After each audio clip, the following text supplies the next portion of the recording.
kulanti wanaagsan daawadayaal waxaan rabaa inaan halkan ka xuso laba ciidan oo midna ciidanka qaranku ka tirsan yahay ama qayb ka mid ah ciidanka qaranka ka tirsan yihiin kubana ay ciidanka dadka deegaanka yihiin sidoo kalena aan halkaas ka xuso ciidamo kale oo saaka dagaalkii dhacay si wanaagsan aan uga qayb qaadanin haddii aad nagu cusubtaa nagu soo biir muuqaalkana sii sheergaree aragtidana la wadaag dadkan waxay isku dhaarsadeen dhimasho ama nolol goban waa nolol sharaf leh oo qurxoon ayay isku dhaarsadeen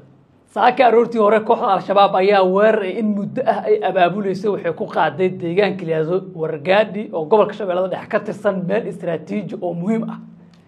ujeedadu waxay ahayd inay halkaasi ay qabsadaan dhowr ciidan oo kala duwan oo dowladda ka tirsan ayaa ku sugnaa dadka waxaa laga yaabaa inay ogyihiin ciidamadaas laakiin dagaalkii saaka waxaa ku riiqmay oo jirbaha u aastay laba ciidan oo isku dhaarsaday inay halkaasi ku dhintaan ama inay si gobannimo ah ugu noolaadaan oo ay kooxda iska qabtaan waxay ahaayeen ciidan ka tirsan xoogga dalka Soomaaliyeed gaar ahaan guutada saban oo madaxtooyada ka mid ah rag ayaa halkaas uga dhintay ama uga shahiiday waxaa ka mid ah ninkan oo Abuukar Cirre la yiraahdo qofkii yaqaana ayaa yaqaana ninkan waxa uu ahaa nin oday ah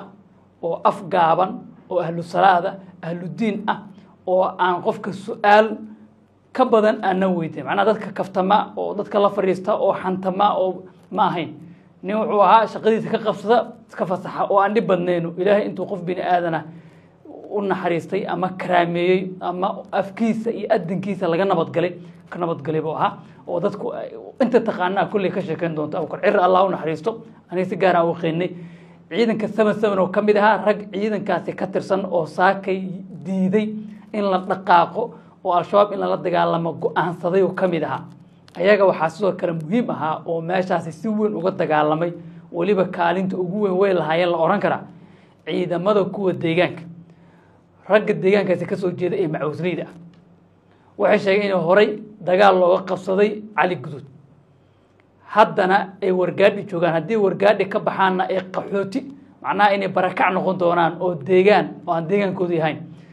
oo meeshii ay ku dhasheen oo gurigoodii aan ahayn inay dul degi doonaan oo ay cadal la imaan doonaan ama meel kale ay imaan doonaan oo gurigoodii iyo reerahoodii ay ka soo carareen meel kale u dambaysa inaysan jirin bay isla qaateen marka waxay yiraahdeen inaan meeshan ku dhammaano oo meedkayni dadkayna loo geeyo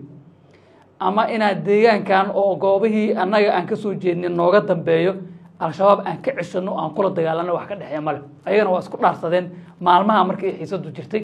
halkaas ku dhinteen dadka halkaas ku dhintay oo isku dhaarsada oo dadka deegaanka kamid ah waxa kamid ah Allah u naxariistay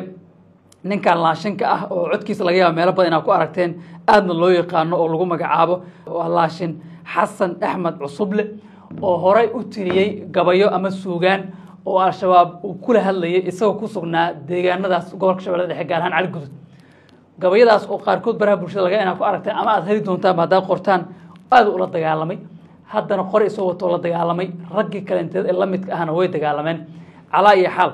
rag kale oo ciidanka dowladda kamid oo halkaas ku sugnaa saaka dagaalkiisa la yaqaan uma gelin oo waliba kuwa guutada saban ka tayo wanaagsan oo ka tababar wanaagsan oo ka qalab wanaagsan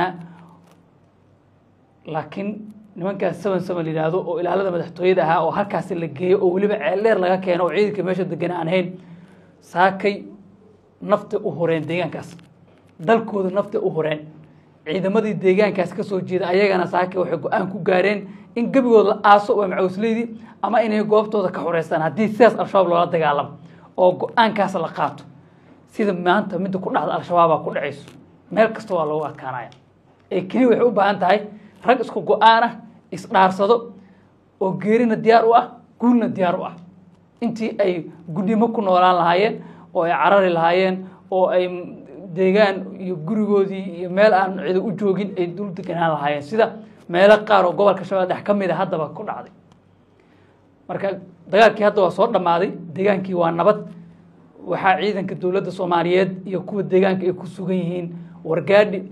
ayagoo meydadkii al-shabaab ay daasan yihiin ilaa 30 nin ayaa la tiriyay tiritaas ka badanna waxa la warinayaa inay dhinteen oo ayaga kooxdu ay qaadatay dhaawacyo badanna waa jira ciidanka qaranka Soomaaliyeed iyo kuwa deegaanka ayagana dhimasho soo gaartay laakiin tirada intaas ma ahan dhowr nin ka dhimatay Allah u naxariisto deegaankii laakiin joogan waa shahiideen nimankaas deegaanada kale iyo qabaa'ilka kale iyo ciidamada kale ee dowladana waxaan rajaynayna ayagana saas oo kale go-aan u gaari doonaan oo ay si midnimo u dagaalami doonaan kooxdana laga adkaan doono insha allah duruufaha badan ee dalka Soomaaliya ka jira gaar ahaan furimaha dagaalka waxaa qayb ka ah ciidamada kala duwan ee meel la isugu keenayo ee aan isku go-aanka ahayn oo dagaalka markuu cabaar socdo group ka mid ah goobtii ay difaac uga qornaayeen ka baxeen kuwa kalena la jibinay sida saa ka dhacdo ciidamo qaar ay carareen laakiin ilaahay markii deegaanka dad yaqaani ahaayeen ciidamada macawisleyda ah iyo kuwan kalentooda siwan ka tirsan inta meeshaasi joogtay go-aanka ay qaateen waa ku adkaysteen meeshoodana waa difaacdeen kooxdina waa iska caabiyeen marka ugu badneed oo guul laga gaaray ama markii ugu badneed oo kooxdu ay horumar sameysay waxay ahayd markii qayb ka mid ah magaalada looga bax markaasina waxay ahayd markii ciidamada group ka mid ah ay baxeen oo groupkan hadda meesha ku dhiman doono oo deegaankooda difaacan doono ay meesha ku soo hareen oo ayagiina yiraahdeen aan bixin aan dagaalan ciidamada kala duwan oo kala taliska ah oo kala tababarka ahayn oo kala guutooyinka ah oo kala ururada ah oo meelaha la isugu keenayo number 1 waa dhibaatada dalkeena ogtiin ciidamadeena waxa tababara dalal kala duwan oo isdiidan sida hadda wargaadho kale waxa ku sugnaa ciidan darab la yiraahdo oo Mareykanka tababaray iyo ciidan gorgor la yiraahdo oo Turkiga tababartay waa laba dawladood oo siyaasad ahaan iyo military ahaan iswaafaqeen waay waxyaabaha keenaya marka ciidamadu inay mararka qaar ay guuldareystaan waxaa ka mid ah ciidamada kala duwan oo meel la isugu geeyo rajaynayna in wax laga baran doono kooxda jabkiisa ay ka gaarayna dhibaato culus ahayd cashara loo dhigay